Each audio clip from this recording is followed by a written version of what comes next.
నమస్తే. ఇన్నాళ్ళు నన్ను సపోర్ట్ చేస్తూ, ఎంకరేజ్ చేస్తూ మీ ప్రేమని నాకు అందిస్తున్న ప్రతి ఒక్కరికి కృతజ్ఞతలు. అలాగే ఈ వీడియో కూడా ఖచ్చితంగా మీకు ఉపయోగపడుతుంది. లైక్, షేర్ అండ్ సబ్స్క్రైబ్ చేసి మీ సపోర్ట్‌ని నాకు అందించండి. అలాగే ఈ వీడియో పట్ల మీకున్న అభిప్రాయాన్ని కామెంట్ సెక్షన్‌లో కామెంట్ చేసి తెలియజేయండి. ఇప్పుడు వీడియోని చూద్దాం. అంచేత స్వామీజీ, దేవుణ్ణి మనం చూడగలమా? చూడొచ్చు. ఎలా? గుడిలోకి వెళ్తే చూడొచ్చు. విగ్రహాన్ని కాదు, దేవుణ్ణి మాంస నేత్రాల చేత స్వామికి ఒకవేళ ఒక భౌతికమైనటువంటి రూపం గనక ఉంటే ఆయన మాంస రూపంలో వస్తే చూడొచ్చు. చూడొచ్చు. ఇప్పుడు మరి కృష్ణావతారం తర్వాత మళ్ళీ రాలేదు కాబట్టి వెయిట్ చేయాల్సి ఉంటుంది. తప్పకుండా. అంటే చర్మచక్షులతో చూడాలంటే చర్మం కలిగిన వాడే ఉండాలి దేవుడు. ఒక ఆయన అడిగాడు యాంకర్, అలాగే అదృశ్య రూపంలో ఉన్నటువంటి యోగులు, అదృశ్య రూపంలో ఉన్న యోగుల్ని మీరు చూడగలుగుతారా, చూసారా అన్నాడు. ఏంటి అదృశ్య రూపంలో ఉన్నవాడు దృశ్య రూపంలో ఎలా చూస్తాం? నేను అదృశ్యం అయితే చూడాలి. మీకు ఆ శక్తి ఉంటే అవును చూడాలి. భూతాల ప్రేతాలను చూడాలంటే నువ్వు భూత ప్రేత పిశాచం అవ్వాలి. లేకపోతే ఆ భూత ప్రేత పిశాచం మీ అమ్మ శరీరంలో మీ చెల్లి శరీరంలోకి రావాలి. అప్పుడు ఆ భూతం కనపడదు, మీ చెల్లే కనపడుతుంది భూతంలాగా. అంతేగాని దీనికి దానికి ఇవన్నీ కూడా పుట్టిన అజ్ఞానంతో. ఇప్పుడు చదువుకున్న అజ్ఞానులే ఎక్కువ మూఢనమ్మకాలకు గురవుతున్నారు. కనీసం వాడికి వాడు ప్రశ్నించుకునేటటువంటి బుద్ధి కూడా కోల్పోయారు, వివేకం కోల్పోయారు మనుషులు. దెయ్యం పట్టిందని నమ్మేడు. డాక్టర్లు నాకు ఫోన్ చేశారు, ఈ అమ్మాయికి దెయ్యం పట్టింది గురుగారు, మీరు తప్పితే ఈ హాస్పిటల్లో ఎవరో వదిలించారు. పెద్ద పేరు మోసిన హాస్పిటల్ విశాఖపట్నంలో. వదిలించారా? మంచాలు విసిరేస్తుంది హాస్పిటల్ నుంచి. చిన్నపిల్ల ఇంత బక్కగా స్కెలిటన్ లా ఉంది. ఏంటి ప్రభుజీ, ఏంటి స్వామీజీ ఆ కండిషన్? ఇలా అంటే విసిరేస్తుంది మంచాలు. ఇలా అంటే మొత్తం అందరు పారిపోతున్నారు, అంత బలం వచ్చేస్తుంది. అంటే సోల్ ఏమీ లేదమ్మా. మీరు ఒకటి చూసుకోండి, మీ ఇల్లు 4 రోజులు ఖాళీగా ఉంచారనుకో, పేకాట ఆడేవాళ్ళు తాగుబోతులు వచ్చి మీ ఇంట్లో కూర్చుంటారు. మిమ్మల్ని ఇసిరేకి ఏం చేస్తారు? వాళ్ళకి బలం పెరిగిపోదు. అలాగే శరీరం ఎప్పుడు కూడా, శరీరం అనేది ఒక ఇల్లు, ఒళ్ళు ఇల్లు ఒకటే. ఈ శరీరాన్ని మీరు భయపడుతూ ఉంటే మీరు ఎక్కడో ఆలోచనలకు దూరంగా పోతున్నారు అనుకో, శరీరంలో కాన్షియస్గా లేకుండా వీక్గా ఇన్వైట్ చేస్తుంటారు, భయపడుతున్నారు. భయం అంటే ఏంటి? మీ ఇల్లు మీరు ఖాళీ చేయడం. భయపడుతున్న వాళ్ళు ఇంట్లోకి ఎవరైనా వచ్చేస్తారు. అలాగే దెయ్యాలు కూడా, దెయ్యం అంటే భయం ఉన్నవాడికి ఉంటుంది. ఏంటి భయం? నాలాంటి వాడికి ఏ దెయ్యం ఏంచి నాకు భయమే లేదు కాబట్టి గుర్తుంచుకోండి, భయం ఉన్న వాళ్ళ ఇంట్లోకే దెయ్యం ప్రవేశిస్తుంది. మీరు నమ్మలేదు దెయ్యం లేదు అంటే లేదు, అంతే. మీకు ఉన్నా లేదు, మీ ఇంట్లో ఉన్నా ఉండదు అది. అందుకే మీరు నమ్మకండి, దెయ్యాలను నమ్మకండి. దెయ్యం ఉన్నది కానీ దెయ్యాన్ని నమ్మద్దు.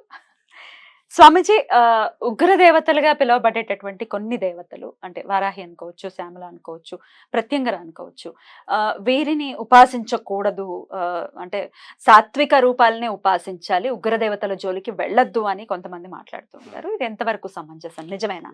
వెలుగునిచ్చేటటువంటి దీపాల్లో ఎల్ఈడి బల్బుని పట్టుకుంటే అది ఏమవుతుంది?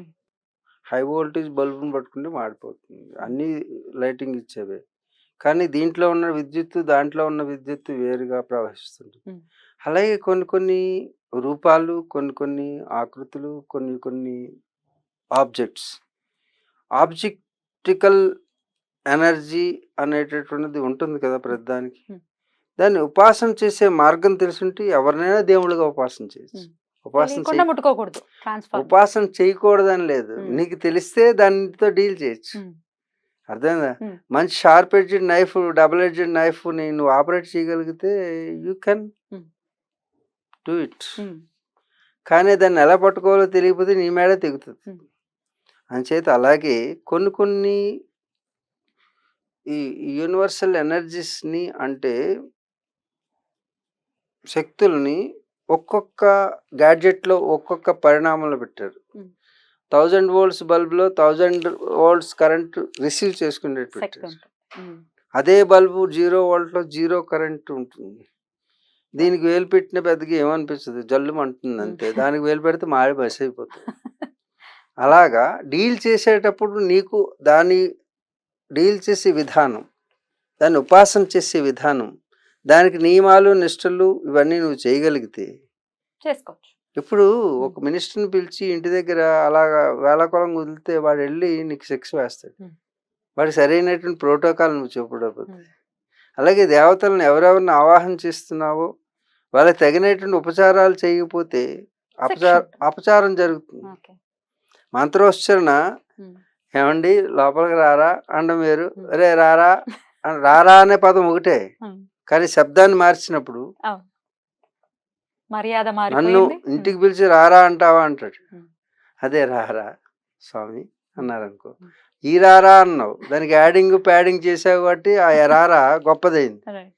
అలాగే దేవతలను ఉచ్చరణ చేసేటప్పుడు పద విన్యాసం చేసేటప్పుడు అనుదాత ఉదాత స్వరితాల ద్వారా మంత్రోపాసన చేయకుండా తద్వారా వచ్చేటటువంటి శబ్ద తరంగాలని సరిగా ఆవాహన చేయకపోతే అర్థం మారిపోతుంది.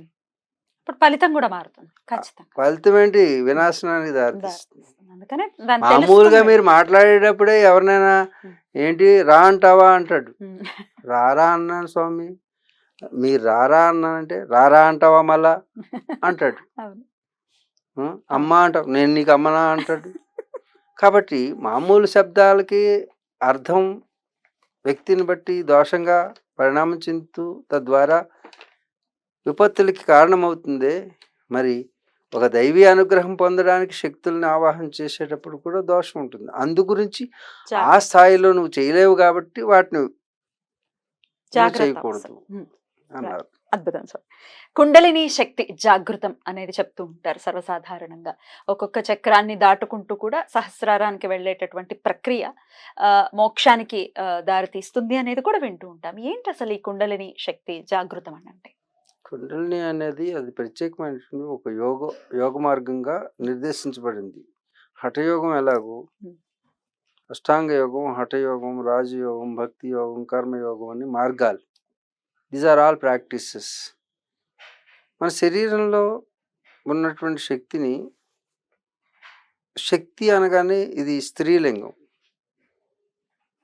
అంచేత శక్తి అనగానే స్త్రీలింగం అంటే అది మాయాస్వరూపిణి. ఇంతకుముందు చెప్పుకున్నట్టు ఆ మాయ, అమ్మాయ, అమ్మ, కుండలిని అమ్మవారు, కుండలిని అమ్మాయి, కుండలిని శక్తి, మాయ. ఈ మాయ ఉన్నంతసేపే జగత్తుతో అనుసంధానమై ఉంటాం మనం. ఈ మాయ వెళ్ళి పరమేశ్వరుడిని కలిసిందనుకో, ఇంక ఈశ్వర తత్వం వచ్చేస్తుంది. ఈశ్వర తత్వం అంటే ఏంటి? అన్నిటినీ ఏమి ఉండదు అక్కడ. ఏమి ఉండనటువంటి స్థితిలో ఏమీ లేదు కాబట్టి ఏమీ ఉండదు, అదే మోక్షం. ఈ మాయాస్వరూపిణి అనేటువంటిది మూలాధారం యందు ఉండడం వలన లౌకికమైనటువంటి జగత్తుతో సంబంధం ఏర్పడుతుంది. అందు గురించి మనం ఏం చేస్తున్నామంటే ఈ జగత్తు మనకు కారణం, మనం జగత్ కారణం అవుతుంది. అంటే ఈ కుండలిని శక్తిని ఉద్దీపన చేసి ఇది విడిపడినటువంటి శక్తిని ఇంతకుముందు సీతమ్మ వారి లంకలో ఉండడం ఎంతో, ఇది మూలాధారంలో ఉండడం అంతే. పైన ఉన్నటువంటి పరమేశ్వరుని కలుస్తుంది ఈ అమ్మవారు, సహస్రారంలో ఉన్నటువంటి పరమేశ్వరుని. అక్కడ లంకలో ఉన్నటువంటి అమ్మవారు రాముని కలుస్తుంది. ఇవన్నీ కథల్లోనూ ఈ రహస్యాలను పెట్టారు.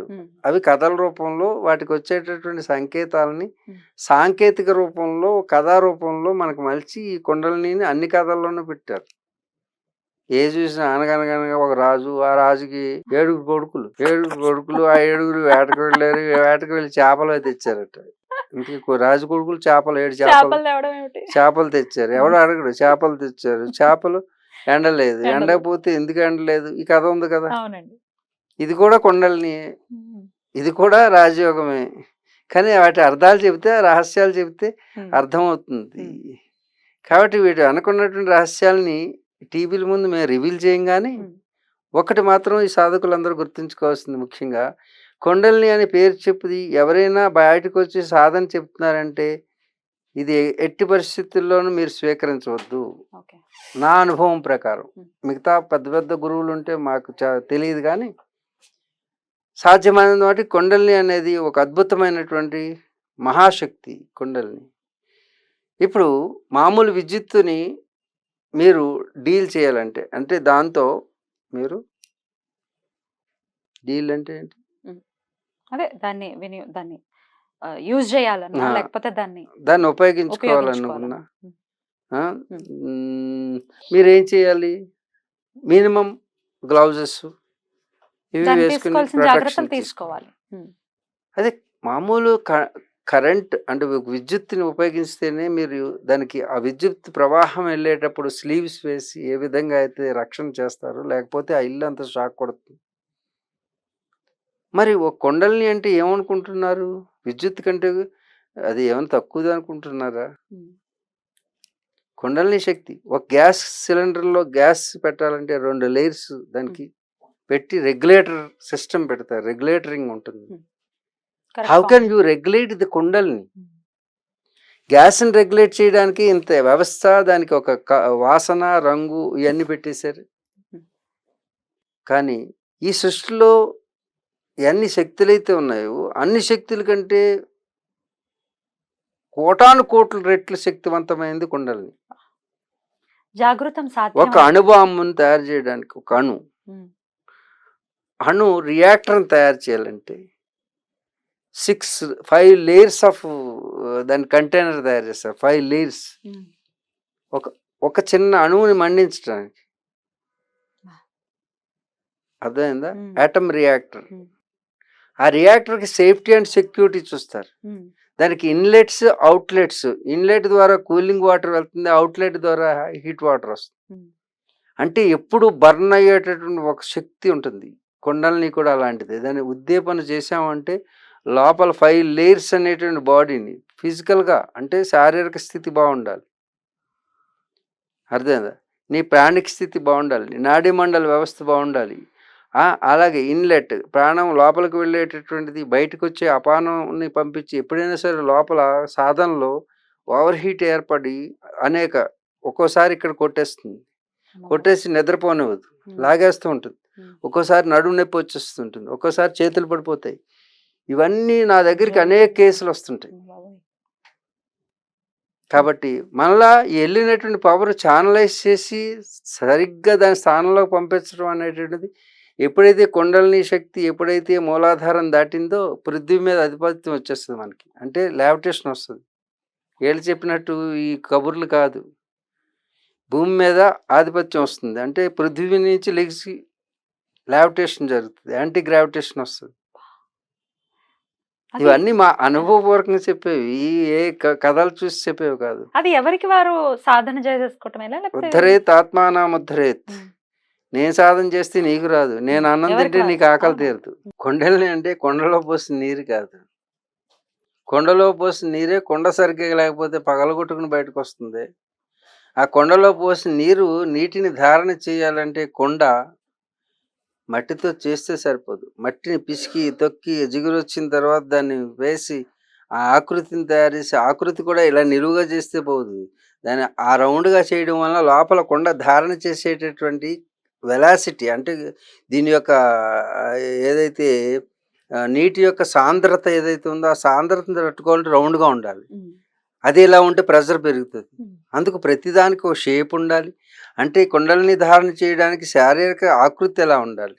శరీరం పెద్ద పొట్ట గిట్ట తట్ట ఉంటే కుండల్ని వెళ్తే అది ఏదోటి కొడుతుంది. అందుకే కొండ యొక్క ఆకృతినే నీటిని ధారణ చేయడానికి ఒక షేప్ కావాలి.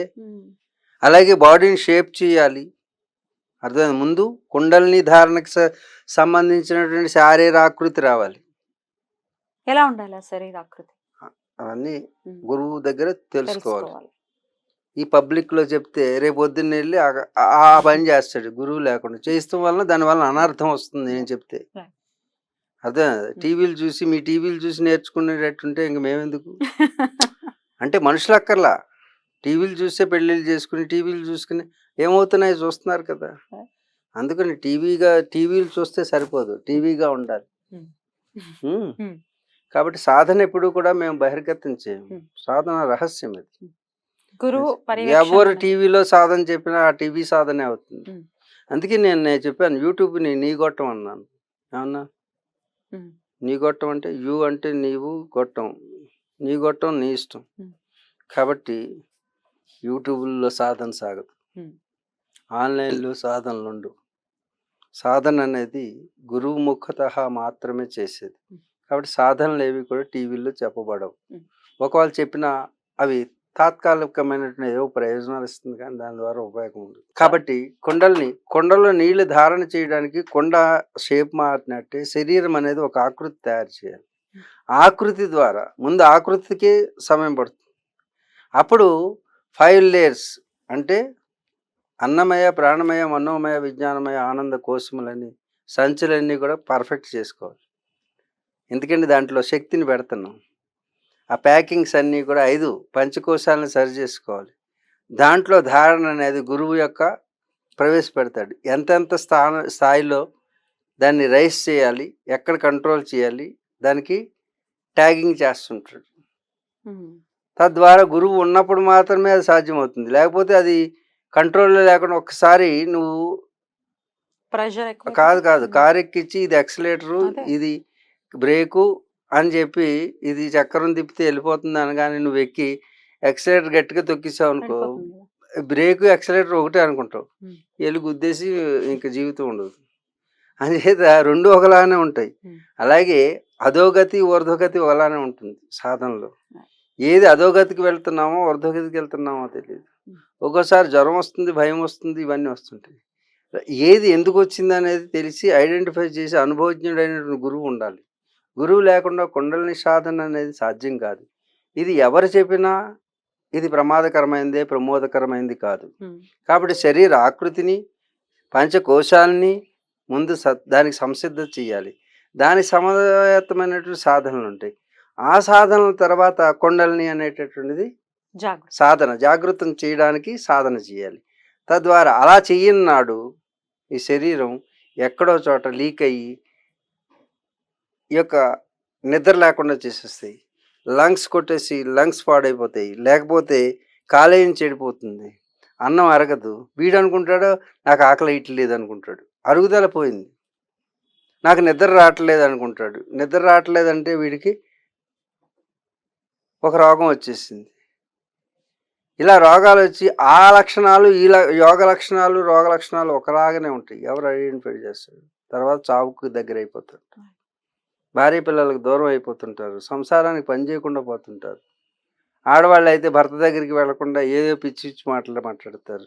మగవాళ్ళు ఈ సాధన చేస్తే ఈ నీకు పశువు తుల్యంగా ఉన్నావు, నువ్వు దూరంగా ఉండు అంటారు. ఇవన్నీ కూడా ఒక పిచ్చి. ఈ పిచ్చి పనులు చేస్తారు. ఈ పిచ్చి తగ్గాలి. ఎందుకంటే కుండలిని అనేది ప్రపంచవ్యాప్తంగా ఈరోజు ప్రతి ఒక్కరూ దాన్ని అమ్ముకుంటున్నారు కుండలిని పేరుతో. ఎందుకు ఏం కావాల్సి వస్తుందో నాకు అర్థం కావట్లేదు. ఒక గ్యాస్ని ధారణ చేయడానికి సిలిండర్ని అన్ని సేఫ్టీ అండ్ సెక్యూరిటీ తీసుకుంటున్నారు. అలాగే ఒక విద్యుత్తుని ప్రవాహం చేయాలంటే అనేక రకాల స్లీవ్లు వేసి దాన్ని ప్రయోగిస్తున్నారు. అలాగే ఒక అణు రియాక్టర్ని తయారు చేయాలంటే 5 లేయర్స్లో రియాక్టర్ని తయారు చేస్తున్నారు. Regulating system and safety and security ఉంటుంది.